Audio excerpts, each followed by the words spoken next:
Hi everyone, I'm Carl and today I will be making these paved bases for miniatures. They will work fine for Warhammer miniatures and will be perfect for Mordheim and Frostgrave warbands. You can also use them for D&D miniatures to represent dungeon floors, and since they are really easy to make, I will probably also use them to base some of my Song of Ice and Fire non-combat units.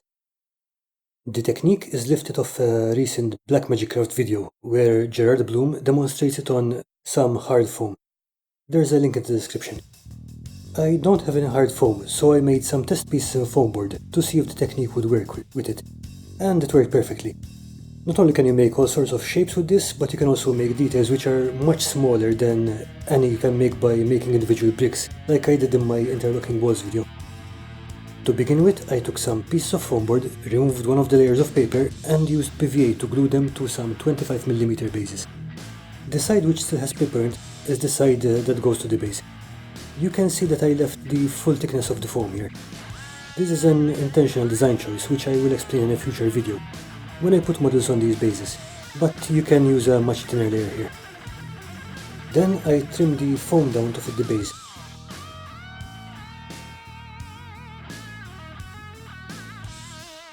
At this point I also cut a little step into one of the pieces to add some variety.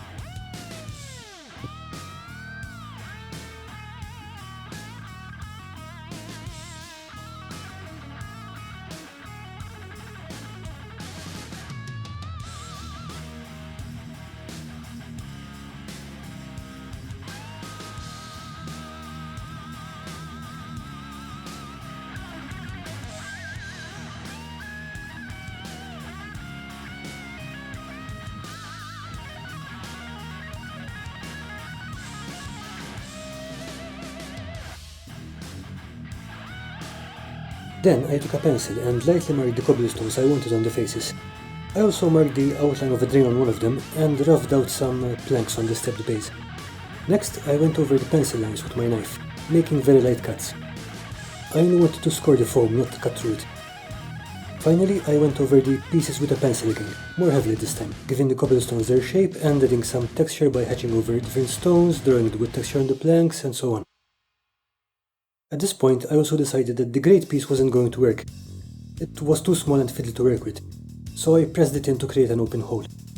I also lightly pushed down some cobbles using the side of the pencil to make it look like the stone was a bit off skew. With the main texture ready, I then glued down some construction sand to add some variety in the texture and covered everything in a mix of PVA and black paint. Then I started to dry brush everything with a mix of black and ivory, and then a lighter dry brush of pure ivory. Next, I painted the wood and sand bits raw sienna and gave everything a wash of burnt umber. The drain also got some black ink to make it darker. When this was dry, I added a black wash to the areas which were painted brown and dry brushed a couple more layers of ivory over everything.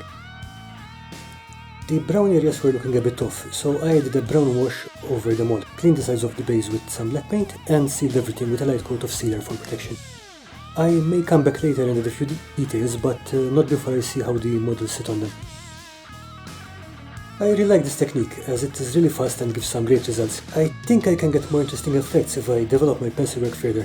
If you're interested in this technique, Mr. Bloom has a Kickstarter campaign currently going on with Michael Martin of Tabletop Workshop for a book called Tabletop Terrain from XPS Foam Buildings. There's a link in the description. This is not a sponsored video, I am only mentioning it because the book looks awesome and I think a lot of people would find it useful. And that about wraps it up. I hope you enjoyed the video and please do share it with someone who might find it useful. In my next video I plan to put some miniatures on these bases, so hit the subscribe button and the little bell if this interests you. And of course, if you have any tips or questions, drop me a comment below. Thank you for watching and until next time.